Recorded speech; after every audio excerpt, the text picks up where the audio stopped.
Hi, Blake with BlvdHome, and to quote Jack Nicholson from a famous movie, I'm back. Here's Johnny. So I'm back. This time we're going to talk about washing machines. Some of the things I've seen people do over the years, as much as people use their washing machines and they love their washing machines and they beg and plead when they're broken, I'm going to fix them the first time that I'm there, they do some weird things to actually cause their problems. So let's get into them here, and here we go. I was at a lady's house the other day, literally, she was complaining that her washing machine's not spinning out. Tested this machine, did everything. I don't know. She had some clothes to put in here. So she went and brought me a couple towels and put them in there, and I tried it with these towels, and no, everything worked. I said, okay, what are you having the problem with? What is it not spinning? And she goes, well, see that big area rug on the floor? This thing is like 4 by 6. Yeah, it won't spin that out. That's a huge rug. I'm like, you're putting that in your washing machine? It's not broken. It's that type of rug you need to take to a laundromat. That's what they have machines below the floor for. These new machines, they won't run it. So you have to be mindful about what you're putting in the washing machine, because it just baffles me why people do stuff like that. Other things that kill me with washing machines, people have put bobby pins, coins, Green Army men again. I found all this stuff inside washing machines. So the biggest thing is always clean your pockets out, because that stuff gets down into the machine.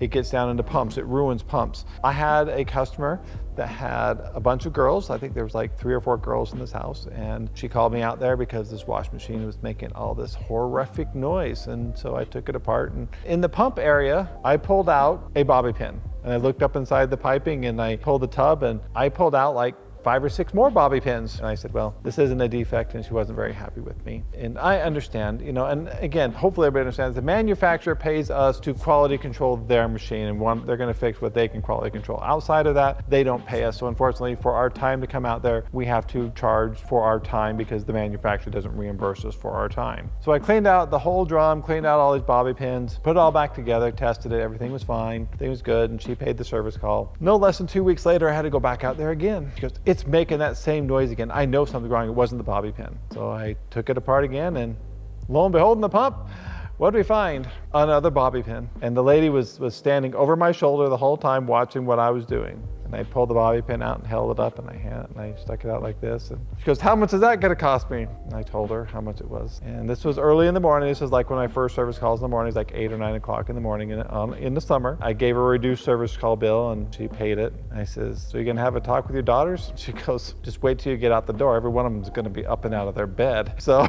I was thinking, man, I'd like to be a fly on the wall on this one. This is going to be fun.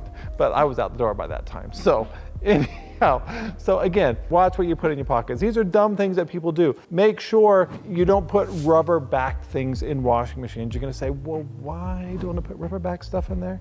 Because my bathroom mats have rubber backings to them. Well, why do these rugs have rubber backing? Well, it's because they go onto wet floors, right? The fibers in there stay nice and dry, right? And when you step on them with your wet feet, it goes in this rubber and it doesn't get on your floor, right? Right. Because rubber repels water. So let's think about this. You put a rug in the washing machine, it's got a rubber back. If that rubber backing, if this is the outside of the tub where the holes are, and that rubber backing lands, because you can't control it against that rubber backing like that, explain to me how the water is supposed to get through that to extract. It's not. So what it does, it throws the machine out of balance, because the machine can't spin it, because it's going to, when it starts to get to upper spins, you get a lot more shake out of it, because the water can't be extracted through that. When it's done spinning, you pick it up, it's still sopping wet. You say, oh, because it's big and heavy. No, it's not because it's big and heavy. It's because it didn't come out of it because of the rubber backing. And then when you get the really old rubber backing that has all the cracks in it, that rubber backing at some point is going to explode. And when it explodes, basically that whole thing is going to peel off of it. And then what we'll have in the machine, we'll have a machine full of rubber through